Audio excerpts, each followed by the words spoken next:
The monkey seems to Final Destination kill you. It's funny, like, yeah, there's a new Final Destination coming out, and this monkey is like a cursed toy that seems to do the same thing. It starts off with Adam Scott as a cop bringing the monkey to a pawn shop like, hey buddy, I know you buy a bunch of weird shit, please take this off my hand. And he goes, well, buddy, I don't buy toys. He's all, dude, it's not a toy. It looks broken. It doesn't even drum or anything. He's like, trust me, you do not want this shit to drum on you. Then it starts drumming, and you're like, oh, fuck. That sound mean it's your ass. Or somebody's got to go. And that was pretty crazy. A scuba diver gear holding a spear gun actually shot that dude. And then it actually pulled back and pulled his whole intestines out with it. Maybe this monkey could really like go inside the past or time travel or know the future and everything, because he's like, all right, I gotta load up that harpoon gun and make sure it's gonna be loaded when I get inside the store, do my thing, right? So now he went like, hey man, harpoon death with a pawn shop owner, this is not a good look for me. I'm getting on a plane and going to Mexico. That's why Adam Scott left his family, just went out for a pack of cigarettes and got like a redneck divorce. Which means, you know, your white daddy just goes out for cigarettes one day and never comes back. And he had a whole bunch of his stuff in a closet, and one of the stuff had this monkey in it. And so they're like, oh, let's see if this monkey works. And it needs a keystroke in order for it to be activated in order for it to kill somebody. So they wind it up and nothing happens, but they get a babysitter, and I guess it's one of their birthdays or something, but they're twins, so it's the same birthday. And they take him to like this Benihana sort of place. The monkey actually teleported to the van and was sitting in the parking lot while this happened. The hibachi whatever chef is like, oh, I'm doing my egg thing, and oh my god, he overextended his knife or something like that, and it clean chopped her head off.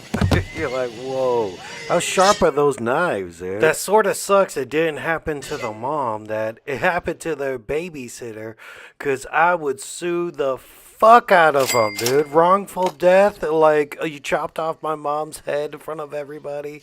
I mean, you could still probably sue them for emotional trauma or something like that, but that's on her parents to sue, I guess. Not really your part. That's like Tracy Morgan getting hit by that Walmart truck money. These brothers really don't get along, and he imagined just throwing a bowling ball in a kid's face.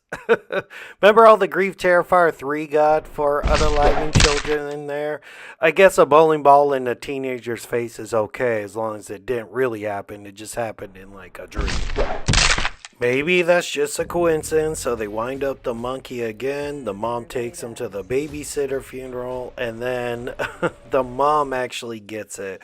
But she has it in the sort of way it's like a brain aneurysm or something, not like a real violent sort of accident. They wound it up again, and then somebody got eaten up by a lawnmower and sprayed in the face with all the blood.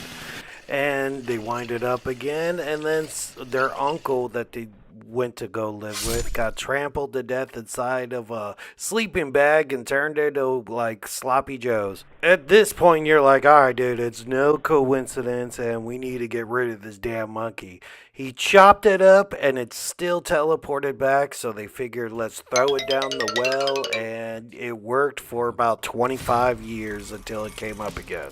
The monkey ended up at the aunt's house, who basically raised them their whole life. The director makes a cameo. He's the uncle that got like made into ground beef in the sleeping bag. That fucking monkey's music is starting again. She gets her like long barrel handgun and goes investigates. And of course your basement has like a weak step on it. Like, dude, it worked at Child's Play 2, Return of the Living Dead. I love that horror cliche. She apparently fell face first, oh my god, into a tackle box. Every single fishing lure in the tackle box apparently got her on her face. Like, what luck is that? I don't know if the monkey messes with you, like, well, she's like cleaning up her wounds. with flammable rubbing alcohol. She then hears and smells the stove gas being on, like, what's going on? I didn't even turn that on. I was asleep. I wonder what happens if she just played it safe. Like, all right, dude, let me just double check by turning off the stove first instead of leaning my face in on it. Oh, so the alcohol she put on her fish hook wounds actually ignited her whole head for her to run around the house looking like Ghost Rider. Joe Pesci in Home Alone 1 and 2 had his head on fire like that, but he found a toilet to put his head in, or he dunked it in snow, but there's no snow right now. How are you supposed to stop, drop, or roll with your face? It seems like it's a Final Destination-y sort of thing, because it traps her foot and then makes her stumble right into that for sale sign, which is stiff as hell to impale your whole face. Like 10 things had to go wrong for the aunt to die. The twin brothers are very estranged at this point, like haven't seen each other in like 9 years. Bill calls his brother and like, hey man, the monkey's back, cause guess what happened to our aunt? He's all, well, why don't you get rid of it then? And then you go, shit, this air conditioning almost hit him. And then this girl dives into the pool and immediately explodes. I don't think that's totally accurate, but the monkey does weird things. Seemed like the monkey was trying to take him out, and it's like, oh well, I missed, but consolation prize, I'm gonna electrocute the girl. Or dude, like an espresso machine does that to you or something? I don't know, so it can mess with machinery too.